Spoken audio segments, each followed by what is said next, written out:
প্রিয় দর্শক, আমরা এখন কথা বলছি নিউ ইয়র্কের অত্যন্ত জনপ্রিয় travel agency Astoria digital travels অ্যাস্টোরিয়ার স্বত্বাধিকারী নজরুল ইসলামের সাথে। যিনি দীর্ঘ প্রায় 20 বছর যাবৎ এই ট্রাভেল ব্যবসার সাথে জড়িত এবং ঝামেলা মুক্ত, ঝামেলা ছাড়া টিকিট এয়ার টিকিট বিক্রির ব্যাপারে তার যথেষ্ট সুনাম অর্জিত হয়েছে ইতিমধ্যেই আমরা লক্ষ্য করেছি। এবং বিশেষ করে যদি আপনি যে কোনো জরুরি ভিত্তিতে টিকিট সরবরাহের ক্ষেত্রে তিনি মোটামুটি অনেকটা অপ্রতিদ্বন্দ্বী, যে কোনো সময় তার কাছে আপনার টিকিট পেতে পারেন। কিন্তু আপনারা অনেকেই হয়তো দর্শকরা জানেন যে গত চলতি যে সামারটা এখন শেষ হয়ে যাচ্ছে প্রায়, এই সামারে অনেকে দেশে যেতে চেয়েছিলেন। টিকিট কেনার সময় অনেকে ঠিকমতো পরিকল্পনা করতে পারেনি, যে যাওয়ার কয়েকদিন আগে টিকিট চেয়েছেন, টিকিটের ছিল চড়া দাম, অনেকে যেতেও পারেনি। কিন্তু তাদের অনেকে হয়তোবা আগামী শীত মৌসুমে দেশে যাওয়ার পরিকল্পনা করছেন। তাদের জন্য কিছু পরামর্শ ডিজিটাল ট্রাভেল অ্যাস্টোরিয়া নজরুল ইসলামের রয়েছে, এবং সেই বিষয়টি জানার জন্যই আমরা আজকে নজরুল ইসলামের সাথে কথা বলছি। নজরুল ইসলাম, আপনাকে অনেক ধন্যবাদ।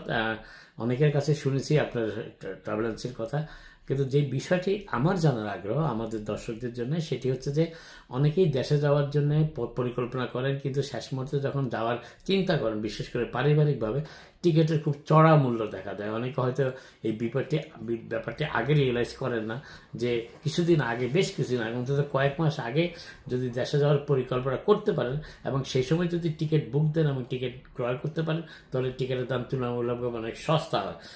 ডিজিটাল প্রযুক্তির কারণে এয়ারলাইন্সগুলো তাদের চাহিদার ব্যাপারটি আগেই ভাগে জেনে ফেলে, অতএব যখন শেষ দিকে চাহিদা বেড়ে যায় তখন তারা টিকিটের দামটি বাড়িয়ে দেয়। এখন আপনি একজন 20 বছরের অভিজ্ঞ ট্রাভেল এক্সপার্ট হিসেবে, অভিজ্ঞ ট্রাভেল এজেন্সির কর্মকর্তা হিসেবে যারা দেশে যেতে চান আগামী শীত মৌসুমে, তাদের জন্য আপনার পরামর্শটা কি? আপনারা জানেন যে অনেকে হয়তো বা টিকিট আগেও ক্রয় করতে চান, কি সুবিধা তারা পেতে পারে আগে ক্রয় করলে, কিংবা শেষ মুহূর্তে টিকিট কেনার ঝামেলাটুকু কি, এই বিষয়টা যদি একটু পরিষ্কার ধারণা দেন। ধন্যবাদ নজরুল ভাই, ধন্যবাদ পরিচয় পত্রিকাকে। আসলে নজরুল ভাই, যারা আগের দিকে টিকিট কিনে, যদি আপনার মিনিমাম 4 to 6 মান্থ আগে টিকিট কিনে, অবশ্যই আপনার সেলটি এটাই বোঝায়, অবশ্যই কম দামে টিকিট পাবে এবং অনেক বেনিফিট আছে। চয়েসেবল সিট পাওয়া যায়, অনেক কিছু আছে। তারপরে আপনি মিনিমাম $400-500 টু কমে পাবেন যদি আপনার মিনিমাম 4 to 6 মান্থ আগে টিকিট। আমি সব আমাদের প্রিয় গ্রাহক এবং আপনার সব শুভাকাঙ্ক্ষীদের বলবো, টিকিট কেনার আগে অবশ্যই জেনে নেবেন যেখান থেকে টিকিট কিনেন এটা রিফান্ডেবল, চেঞ্জেবল, ওই কুটিনারি জিনিসটা আপনি জেনে নেবেন। এবং আমি তো এখন ডিসেম্বর মাসের টিকিট বেচতেছি। এখন যারা এখনো প্ল্যান করতেছেন ঠান্ডায় বা উইন্টারে দেশে যাবেন, আমি বলবো সঠিক টাইমে এখন টিকিট কেনার। অবশ্যই এখন আপনি টিকিট কিনলে অবশ্যই অনেক টাকা সাশ্রয় পাবেন। অনেকে হয়তো চিন্তা করে যে রিফান্ডেবল, অনেকে যাচ্ছে, অনেকে লাস্ট মোমেন্টে তাদের প্ল্যান চেঞ্জ হয়, দেশে যাওয়ার পরিকল্পনা চেঞ্জ হয়।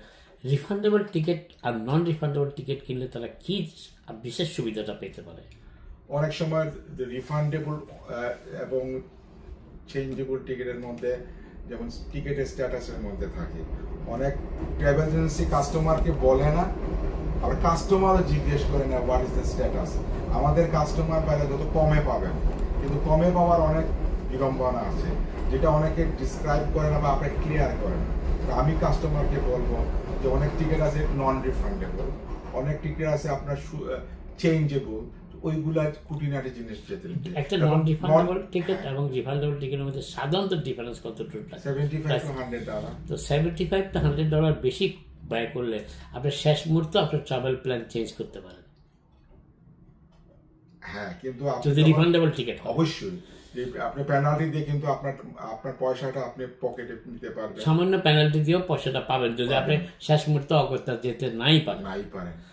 তার মানে আপনার পরামর্শ হচ্ছে যারা লং টার্ম প্ল্যান নিয়ে দেশে যাওয়ার চিন্তা ভাবনা করছেন এবং 6-7 মাস আগে টিকিট ক্রয় করার চিন্তা করছেন কিংবা টিকিট ক্রয় করতে চাচ্ছেন, তাদের উচিত রিফান্ডেবল টিকিট কেনা। অবশ্যই, কারণ আপনার 5-6 মাসের ভিতরে অবস্থার পরিবর্তন আমার জানার মতো অনেকে বলেন আমি তো যাবো আসবো, এটাতে কোনো ব্যতিক্রম হবে না, কিন্তু ওনারা রিস্ক নিয়ে চলে যায়, হয়তো $50-100 ওনারা সেভ করে। আর যদি কোনো ইমার্জেন্সি কারণে হয় বা কোনো অ্যাক্সিডেন্ট করে, তখন উনি কিন্তু নতুন টিকিট কেটে আসতে হয়। এবং আরেকটা জিনিস ব্যাপার লক্ষ্য করছে যে যদি আপনি রিফান্ডেবল টিকিট ক্রয় করেন, তাহলে রিফান্ডেবল টিকিটের একটা সুবিধা যেটা অনেক যাত্রী ইতিমধ্যে আমাদের জানিয়েছেন, আমরাও জেনেছি, সে হচ্ছে যে আপনার প্ল্যান আইটেনারি শেষ মুহূর্তে চেঞ্জ করা যায় যদি এয়ারলাইনের টিকিট পাওয়া যায়, 2-1 দিন আগে করা যায়। কিন্তু নন রিফান্ডেবল টিকিটের ক্ষেত্রে এয়ারলাইন কোনো ছাড় দিতে চায় না, কোনো ছাড় দিবে না আপনি। মানে নন রিফান্ডেবল টিকিট হচ্ছে final ticket, that is nothing. আপনি যদি যেতে না পারেন সেটা আপনার দায়। দায়িত্ব।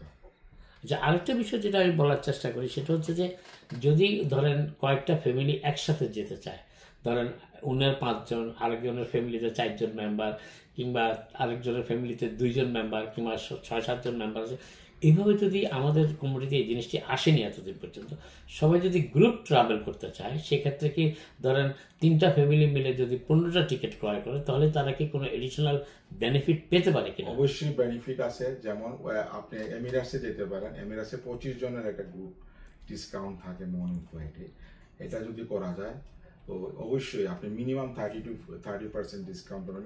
এটাকে বলে গ্রুপ প্রাইস। গ্রুপ প্রাইস, তার মানে আমাদের বাংলাদেশি পরিবারদের যারা দেশে যেতে চান, তারা যদি সম্ভাবনা এবং একই সময় দেশে যেতে চাচ্ছেন এমন চিন্তা ভাবনা যারা করছেন, তাদের সাথে একত্র হয়ে যদি 25 জন কিংবা তার চাইতে বেশি গ্রুপ করেন, তাহলে তারা ওই ক্ষেত্রেও কিছুটা কম দামে পাবে। অবশ্যই কম পাবেন, হ্যাঁ। কিন্তু একটা জিনিস আমি আপনার মাধ্যমে সবাইকে বলতে চাই, সবাই বলে সেল কবে আসবে, মানে নজরুল ভাই সেল কবে আসবে, কিন্তু ওনারা অন্য কোনো প্রোডাক্টে জিজ্ঞেস করে না, শুধু মানে টিকিটের বেলায় আর শুধু সেল কবে আসবে।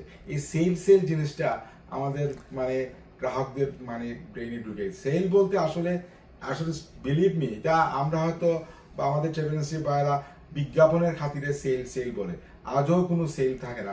সেলটা আমি আপনাকে বলবো আপনার মাধ্যমে, সেল যদি 3 থেকে 4 মাস আগে টিকিট কেনে, এটাই সেল। এবং এটাই সেল। এবং সেল বলতে এখন আর কিছু নয়, আমরা বিজ্ঞাপন দিয়ে সেল বলতে কোনো কিছু নয়। আগে টিকিট কেন, টাকা সাশ্রয় করেন, এটাই সেল। না, আগে তো আমরা দেখতাম কয়েক বছর আগে, 8-10 বছর আগে, যে এয়ারলাইন্সের তখন ডিজিটাল প্রযুক্তি ব্যবহার করতো না, যে এয়ারপ্লেনে কতগুলো সিট খালি আছে না আছে।